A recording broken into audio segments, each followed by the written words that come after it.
Hi, Bloodhounds. Welcome to this Experiences Internship Form walkthrough. Today, I'm just going to be showing you how to fill up your form and get started with your academic internship course. So the first thing you want to do is get onto Handshake, log in, make sure everything's good to go from your profile. If not, you definitely want to be reaching out to us. Then you're going to click Career Center. After you click that, this is what your page should look like. Now, you should have an experiences tab right there on the left next to surveys. If you don't have it, immediately email us at the internships email. We'll be able to get you guys with the link right there. Then your page should look a little something like this. If you've done an internship, academic internship before, you'll have something like that. If not, it'll just be blank. And either way, you'll want to click submit an experience. And after you click that, this is what the form looks like.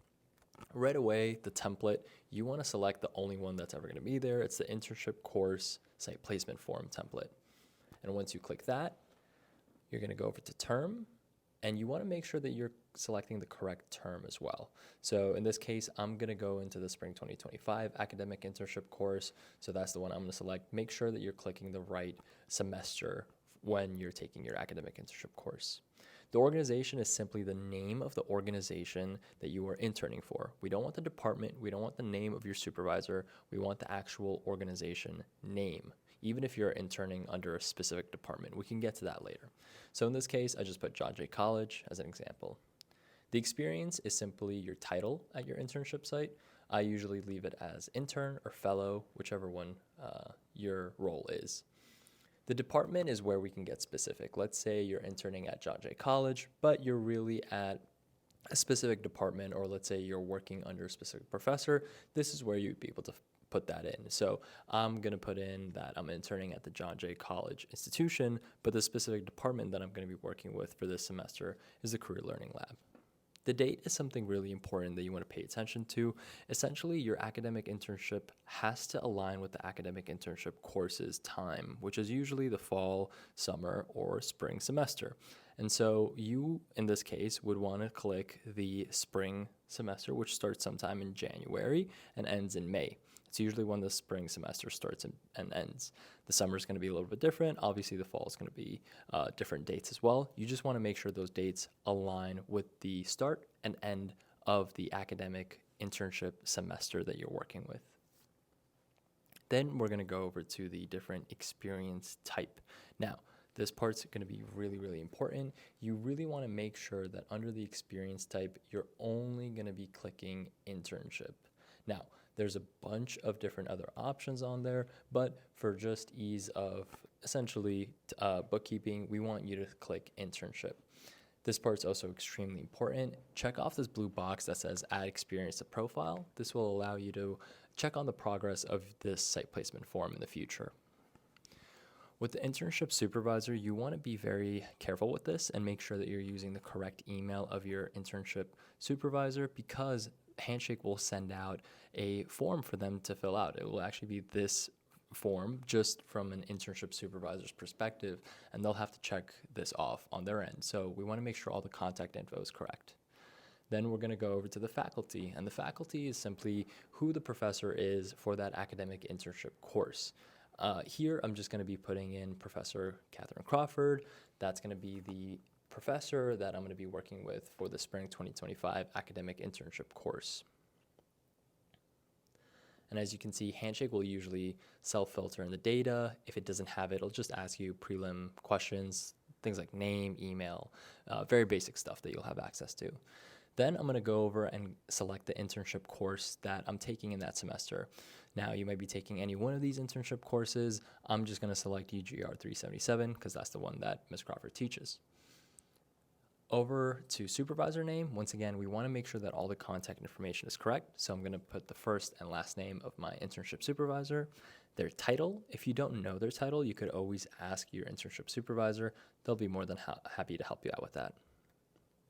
Then the phone number of your supervisor. Sometimes we do need to reach out to your supervisors directly, just in case they haven't been receiving our emails. Sometimes our emails get blocked by different domains, so it's important for us to have their phone number.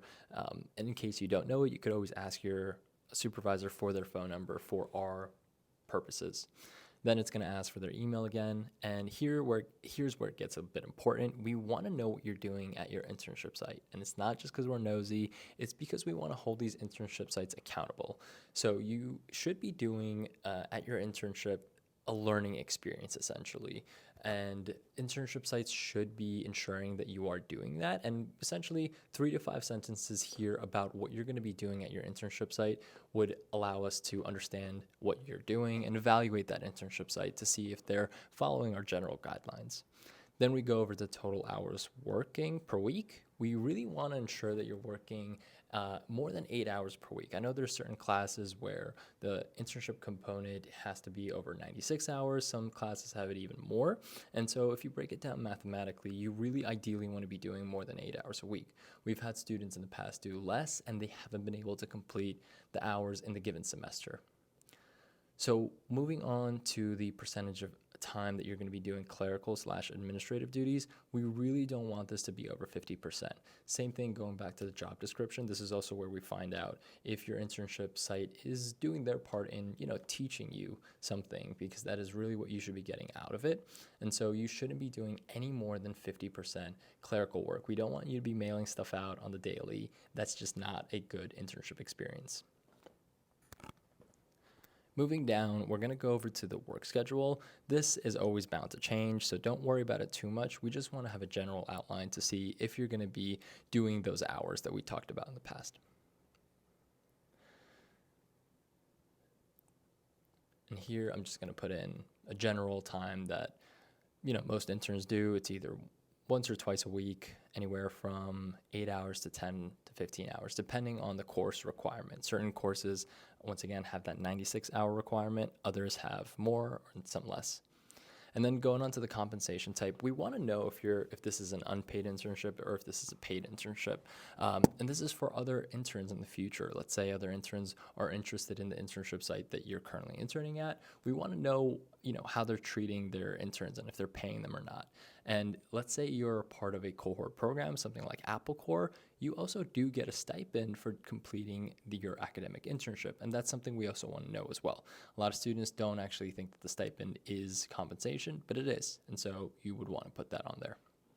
Next is the learning objective. So we want you to put some effort into this as well, because your faculty will see this, your professors will see this, and so will your internship supervisors. And your internship supervisors will take a look at this to ensure that they're allowing you the best learning experience essentially at your academic internship. Once again, they also have rules to follow, and this will allow them to know more about you.